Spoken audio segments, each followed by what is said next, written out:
But like, I think I'm gonna get like a hand done because I know me, and I'll just be chatting with you.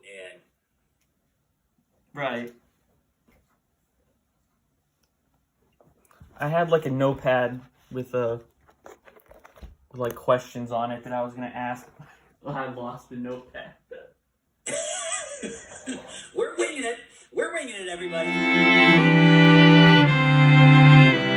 All right. So you can do like a normal introduction for your, for your show. Like, do you run through like, are you like cartoonist kayfabe? Like, you have to like tell me all the stuff you're selling and everything first? Or? No, I don't do the ads yet. Okay, good. You could just tell us like your name and what you do. Great. So my name's Bobby. I am currently a student at the Savannah College of Art and Design in Atlanta, getting my master's. So I don't really do anything yet. But the goal is to write and draw comics and hopefully parlay that into some screenwriting also. So that's kind of like the goal. So right now I like the beginnings of 10 different projects started and nothing finished, basically, is what that means. How much school do you have left? So I'm finishing up my last quarter of classes now, and then I have to do a thesis. My thesis is like a research paper, and then we have to like do a 20-page comic. So like I have to write an original, draw it, ink it, letter it, but I don't think it has to be colored, so I'm definitely not adding that to the list if I can avoid it. Right. I mean, that's like the most time-consuming part for me. Yeah, well, I think it's just a matter of like, I know me, and if they were like, you had to color it, I'd find the time. But if they're like, oh, you can color it if you want to, I would put it off and then end up not having time to color it. So, right. Like, well, it's like that time can go to other things. Well, I think, right. And I was kind of bummed because what I wanted to do was I wanted to do a screenplay or like a pilot adaptation of the comic I wrote. So like the written part would be like a show Bible, and then the screenplay for it. But the paper part has to be like a research component. So okay. I was kind of bummed because that would have been cool to have like at the end of all this, you know?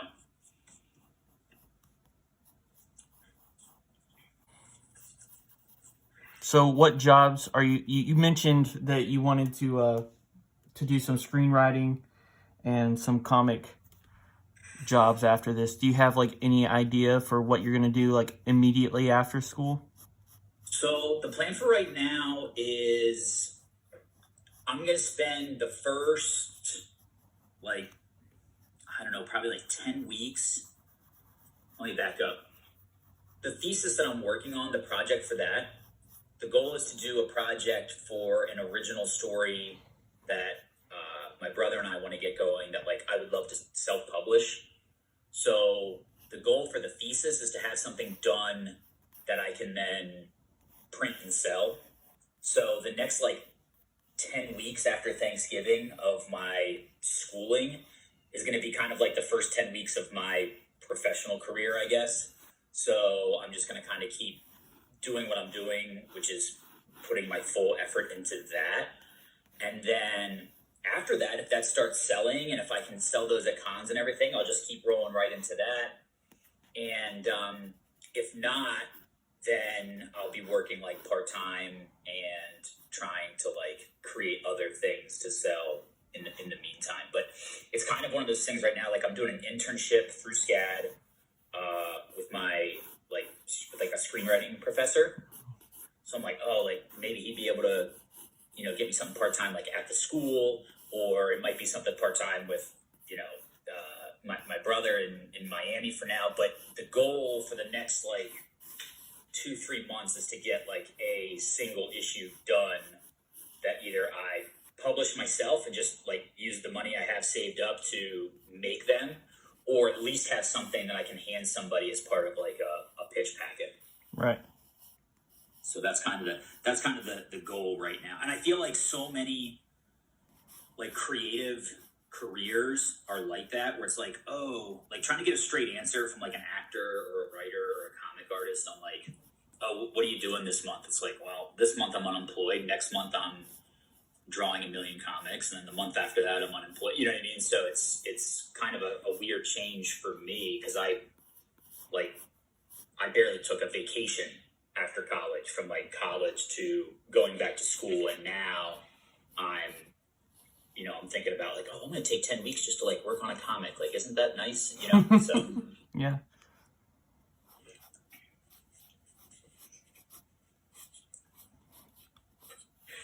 But after that, it depends. I'm either going to, work on something different, or, keep driving that project.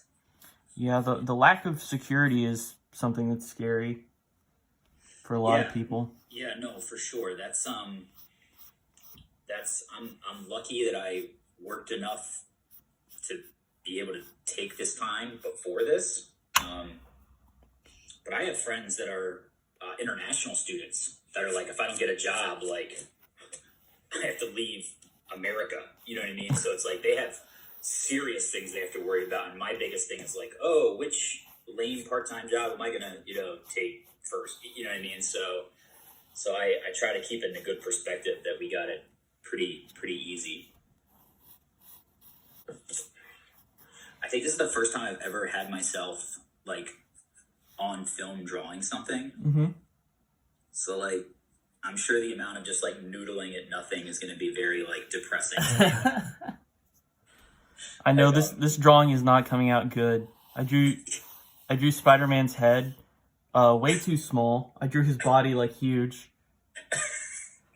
Hey, but isn't that style? Isn't that what they call style, right? Like, isn't just just tell people that's what you were going for, and then it's now. Yeah, it's the reverse of like the Bagley, big head, small body. right. Tiny head. More of a Fletcher Hanks Spider-Man.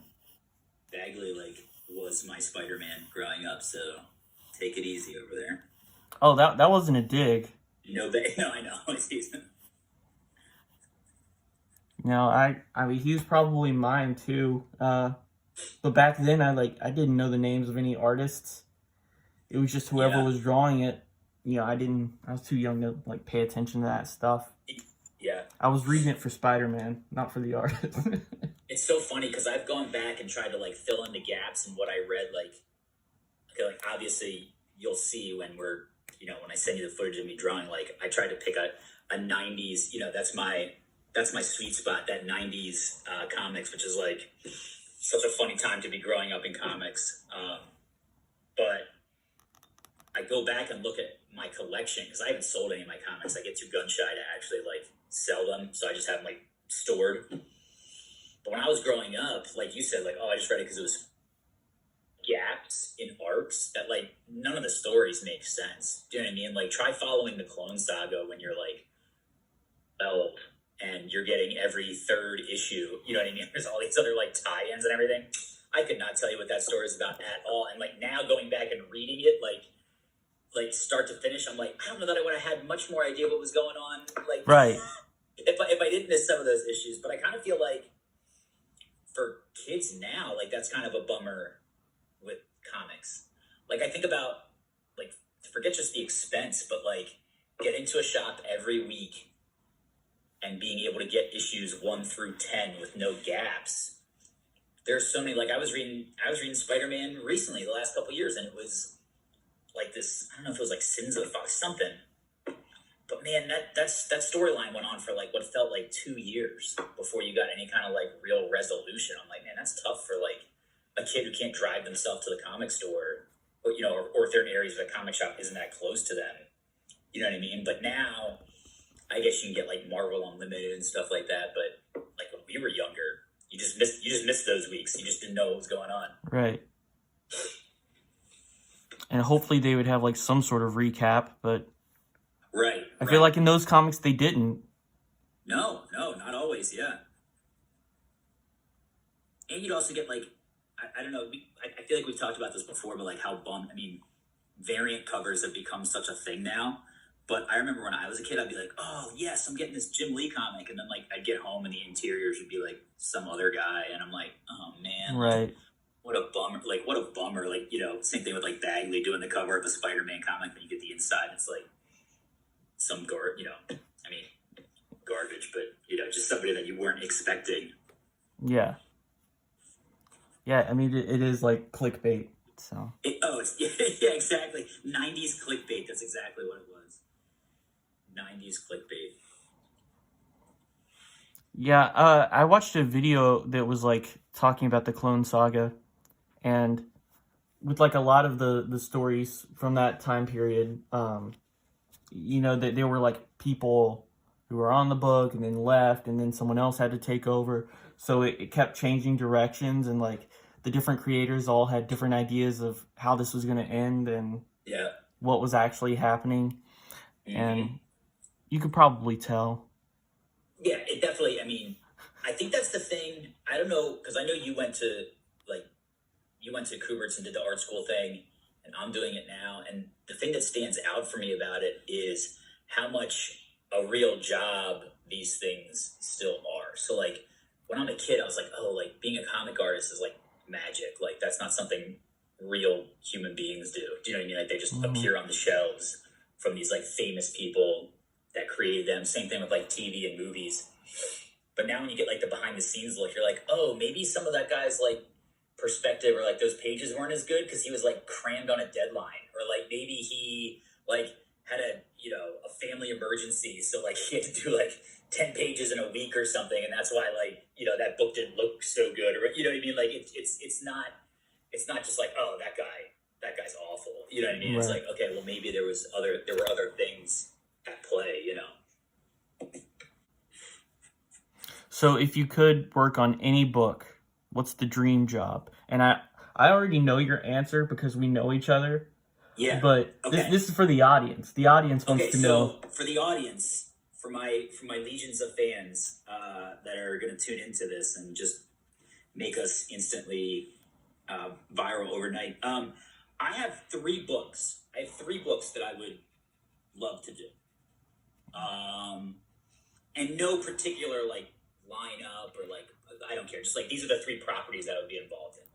I'm actually curious if you can guess them though. Should I like, do you think, like, would it be fun for your viewers to like guess what it is and like see if you can get the 1, 2, 3 or? Yeah. Okay. Those of you at home, now write down your answers. Go.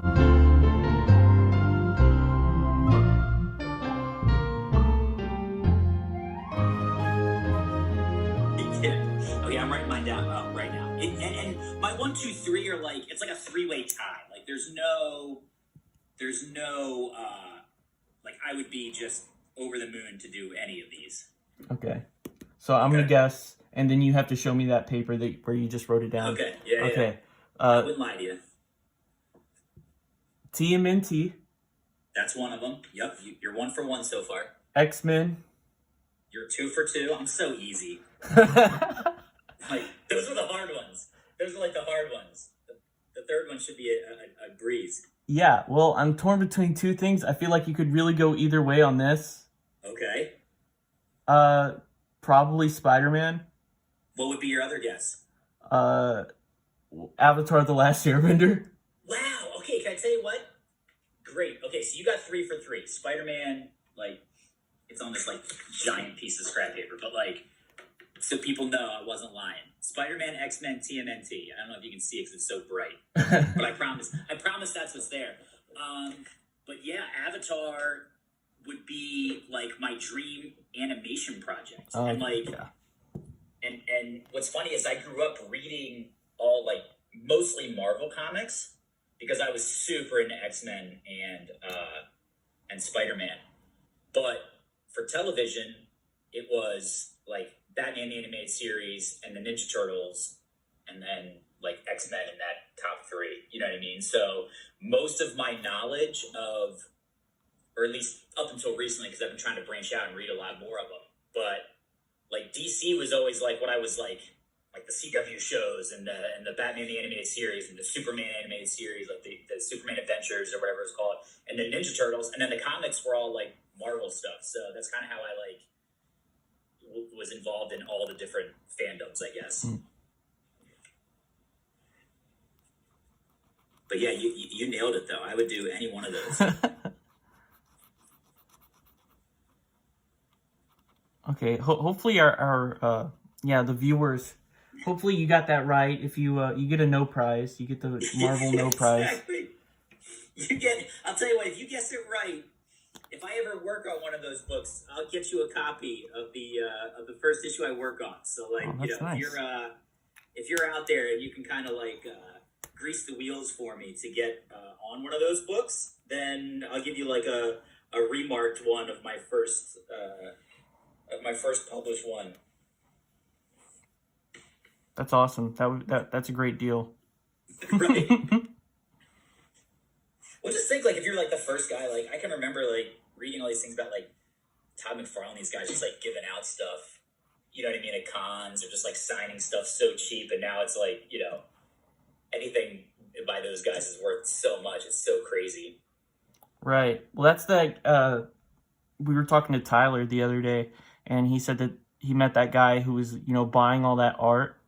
Yeah. You know, he was at the secret stash, and the dude was just buying art because he just likes to invest in up and coming artists and like play the odds. Like I've heard that, because I mean, if you think about it, if you go and you find 10 guys who are doing commissions for like $10, you spend $100 one weekend, and one of those might turn into like a $500, $1,000,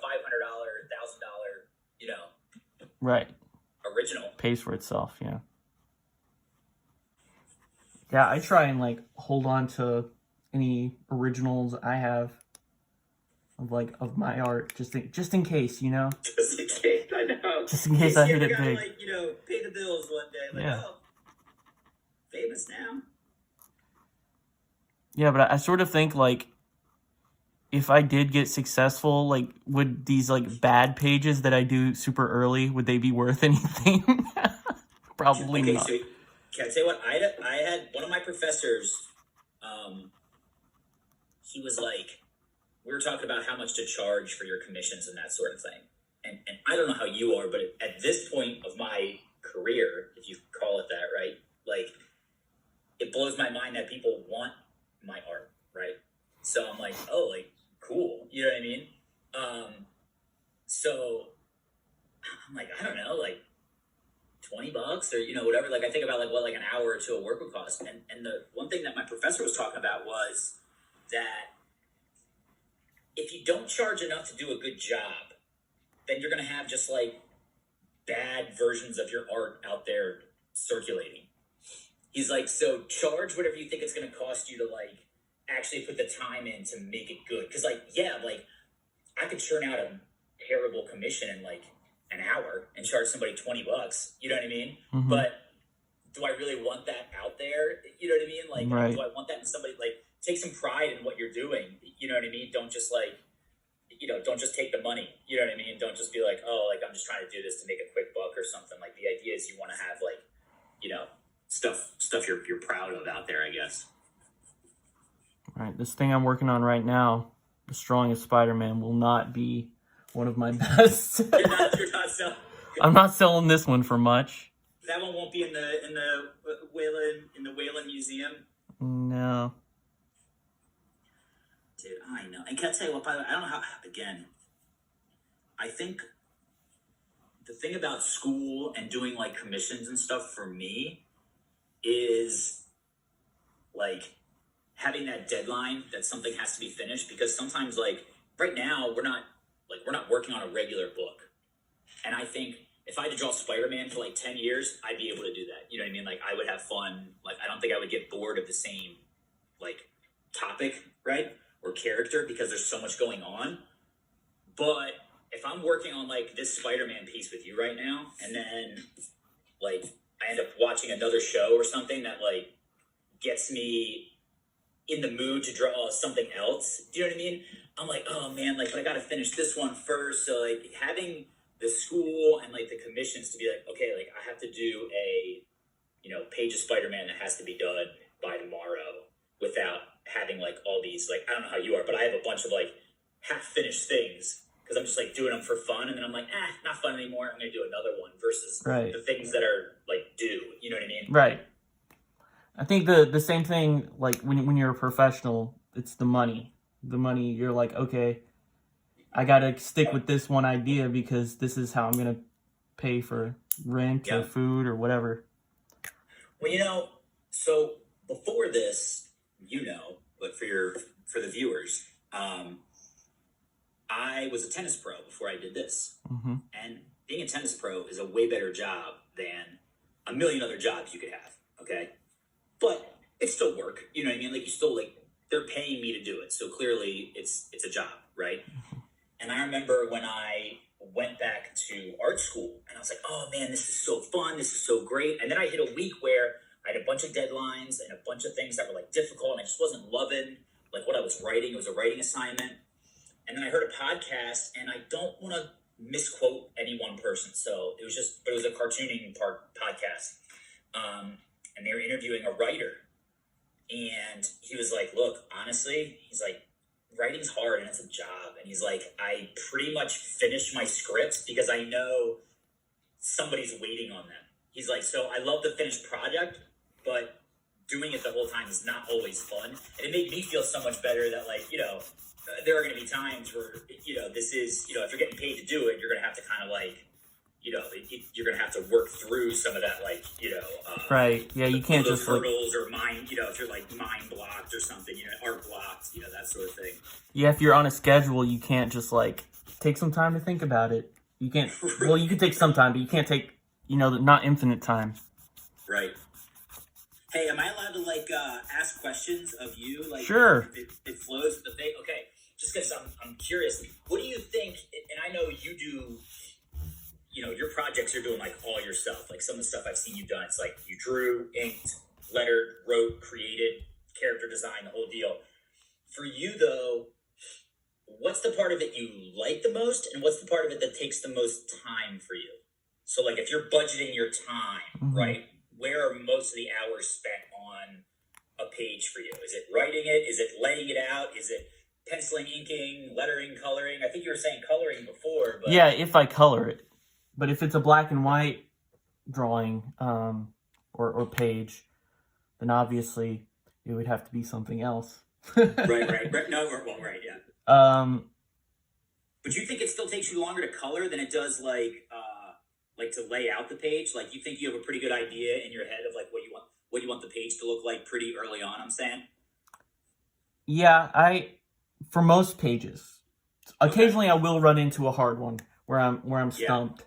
And I have to just do it a couple times. But most of the time, as I'm writing it, I'm sort of envisioning what it's going to look like. I guess if you're writing it for yourself, it's, you're already kind of mentally laying that page out. Right. What if I gave you a script, though? Would that change your opinion at all? So if you had to lay out pages I wrote for you, would that change your timing at all, you think?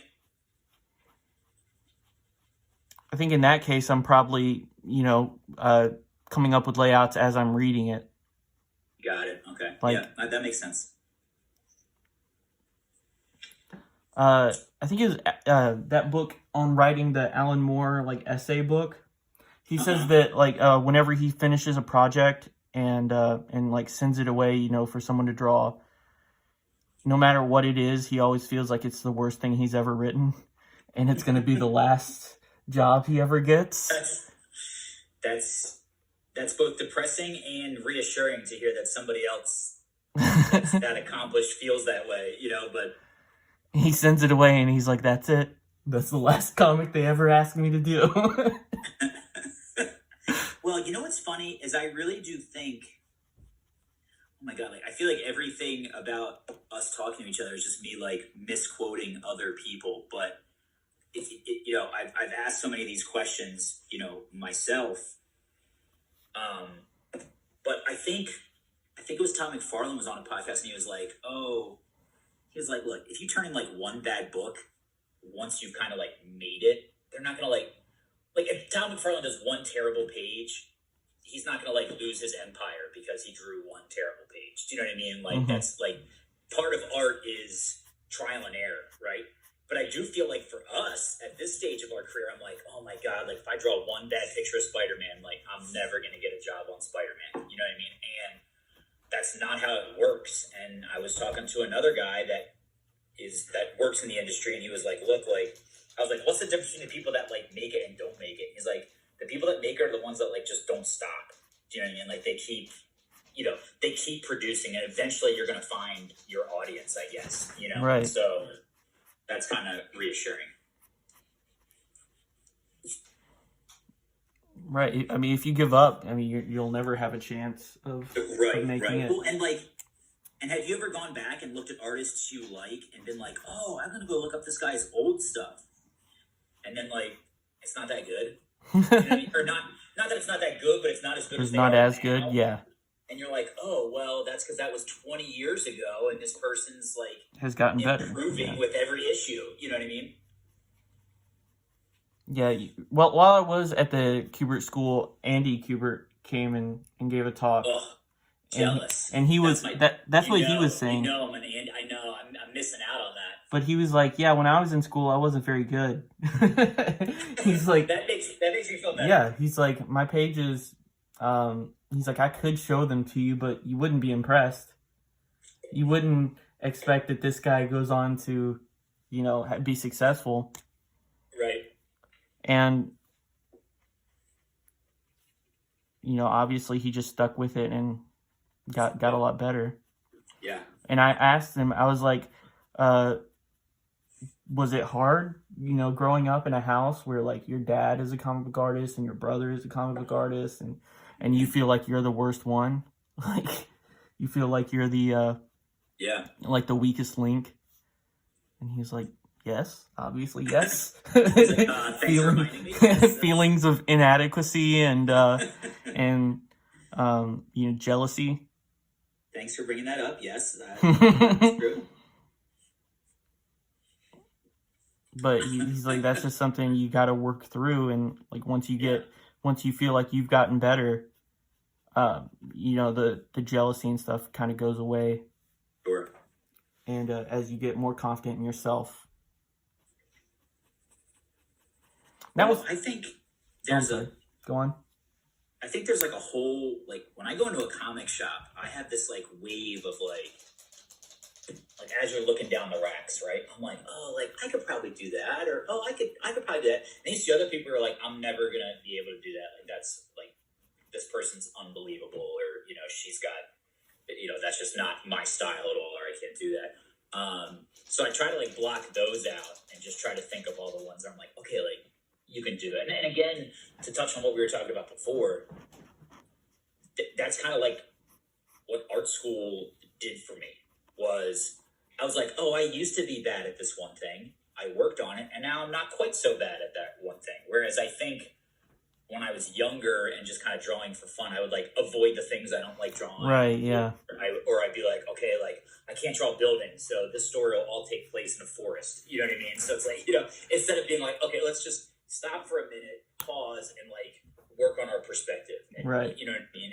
And I think there's always going to be things you avoid that you're like, okay, like, again, we were talking about this the other day. Like that's what style is a little bit. You know what I mean? Like, okay, what you're good at, what you're bad at, and how you develop a strategy around that is kind of where the style comes from, I think. So that's always been the hardest question for me.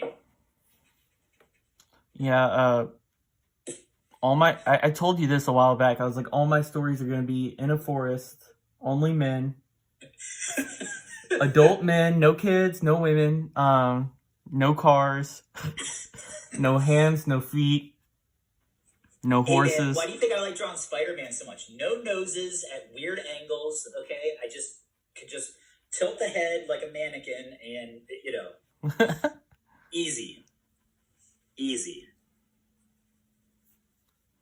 What do you think is the hardest thing to draw? Oh, gosh. Again, I think I'm so bad at everything, so it's a hard ask. But I think, okay, I think it's almost impossible to make something look good when the head is tilted back like this. Like, I feel like every picture I draw is wrong, off. Like, there are just some angles of the head where I'm like, oh, I could draw that in my sleep. And then other angles where I'm like, no matter how much I reference it, like, I could just straight up trace it in Procreate and I would still think it looked wrong or bad. Like, Yeah. I don't get it. And what's funny is, like, recently I was drawing a picture from like an upshot of a female character, and like the nose just looks so wrong. And I was like, all right, I'm going to flip through all my comics and like try to find some reference of how better artists than me are. No one draws it. No one draws it. There was like one example in like 30 books of like that upshot. I was like, oh, like maybe like it's just impossible to look good from like this, you know, iPhone angle. You know what I mean? So, but yeah, so I think that there are some, if you ask me, I think that there are some angles of the head where it's just like, and it seems like such an easy thing. Like, you feel like faces and heads and stuff are the first thing you're learning how to draw. But I think like, if you were like, hey, draw me a face really quick, it would be a certain pose that I would feel comfortable. Yeah. You know what I mean? And then if you're reading a story where they're like, oh, you know, the writer's like, do an upshot of whatever. And I'm like, oh God, like I have to, you know, reference the heck out of this just to get it to look kind of right. Right. Yeah, a lot of people have like go-to poses. It's the poses that look good and that stuff they know how to draw. Yep. Well, and I think that's the thing too, that, you know, we always talk about it, joke around about it. Like, I'm older than the average person that's in school right now, right? And I got my undergrad, but even for the master's program, like, I'm on the older side. I'm not old, but older. And I don't have, like, there are people that are 10 years younger than me that have more drawing under their belt. You know what I mean? So some of the things that I hate to draw, like, I've gotten better at. Now I'm like, oh, I have that like bank of information that I can lean on. Whereas 2 years ago, I would have to look up how to draw like a hand in a certain pose. Whereas now I've drawn a fist so many times that like that's just banked. Yeah. It's banked in there. And you know, for a kid, and you were like, oh my God, like next year we're doing the multiplication tables. That's going to be so impossible. And then like you get there and you've done it. Now that's just banked in your head for eternity, you know? So. Right. Also, going back to what you were saying about like the head tilted back like that, I think sometimes it looks better if you take some liberties with it and you're not drawing it completely accurately. Absolutely. If you kind of change it in some way or fudge it, it can look more natural than if you had drawn it the way it would accurately be.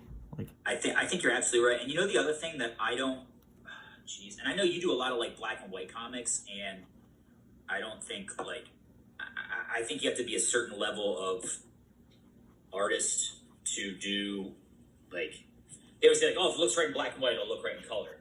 But I think there are some things that like, don't, like, there's some comics that probably wouldn't look right without color. Do you know what I mean? And I think, especially in like modern comics, like, I feel like I recognize more names of colorists now than I did in the 90s probably, right? But there are some artists where I think like there's very little line work on a nose or a face, and the colorist is the one that's going in and kind doing of doing everything. Doing like the rendering or the shape of that nose. So when I'm drawing, because it's just a finished black and white for me that's never going to get colored by a professional, I can't just like leave the nose 80% undone because the colorist is going to like take care of it. Right. Do you know what I mean? So in my head, I'm throwing a million lines down, and now I'm like, oh, that just looks like garbage because I drew like the full outline of the nose or something, and now it just looks like Miss Piggy or something. You know what I mean? I'm like, okay, like I have to remember that this is just like the penciling is just the first part of like 3 or 4 steps to something getting finished. So.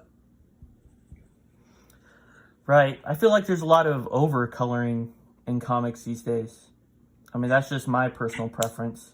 No, I get that. And I mean, like I said, I can't even think of, I mean, like Marvel's doing those like black, white, and red comics now, like Moon Knight and Carnage and some of those. Those are in black and white, but they still have some of the red. And it's just so, like, okay, here's a question. Do you consider like if somebody's throwing a bunch of screen tones in their black and white, is that still black and white, or is that black, white, and gray to you? Do you see what I'm saying? Like, is that? Yeah.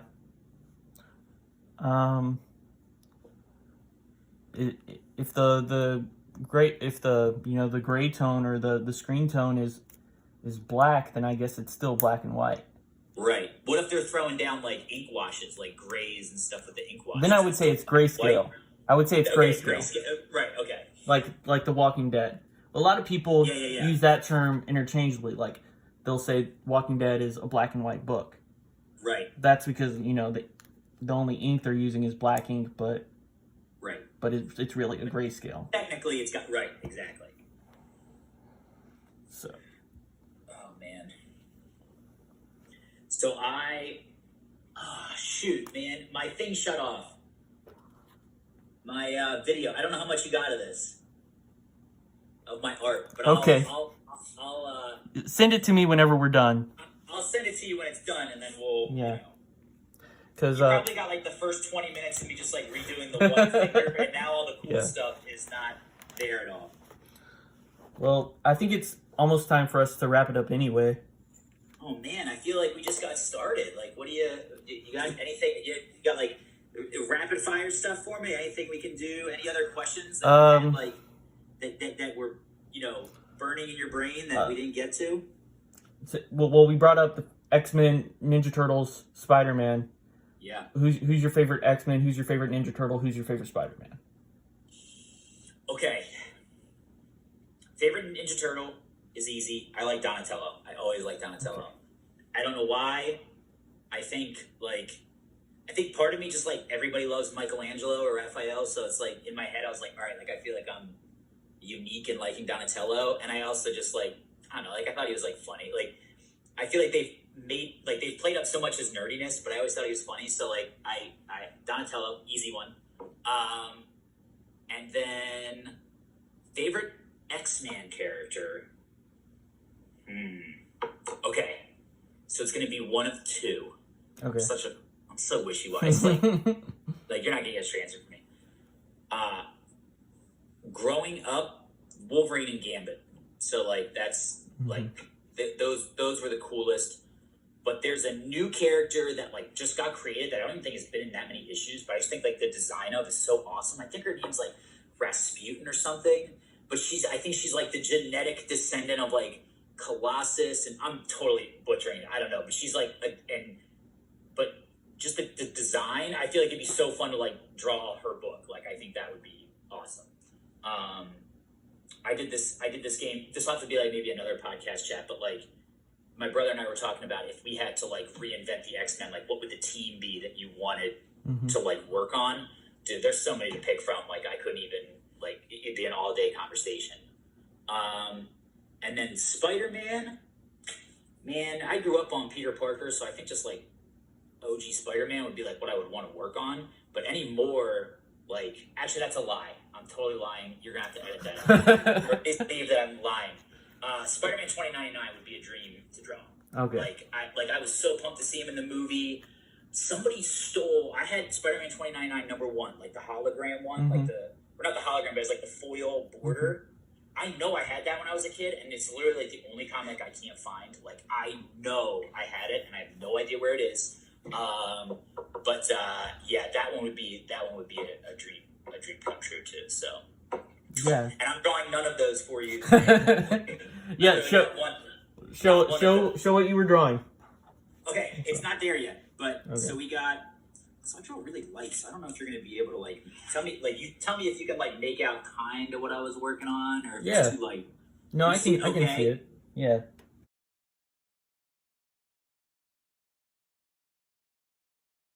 I'll probably finish it 6 months from now, and then I'll tag you in it. Okay. Because I'll get halfway through and then go, oh yeah, I have to write that paper that's due this week. This is my finals week, so I'm like, all the stuff that I put off all month is now rent's due. It's catching up to me. So this is mine. This was the Spider-Man I drew. Dude, I love it. I'm so proud that you did Spider-Man with me. I'm so glad. It makes me feel good that you did a mainstream Marvel guy for me. That flatters me. All right. Well, it was good talking to you. You too. I appreciate it. Appreciate Anytime. you coming on. All right. Thanks. Hey, I'll talk to you later. Bye. See you, bud.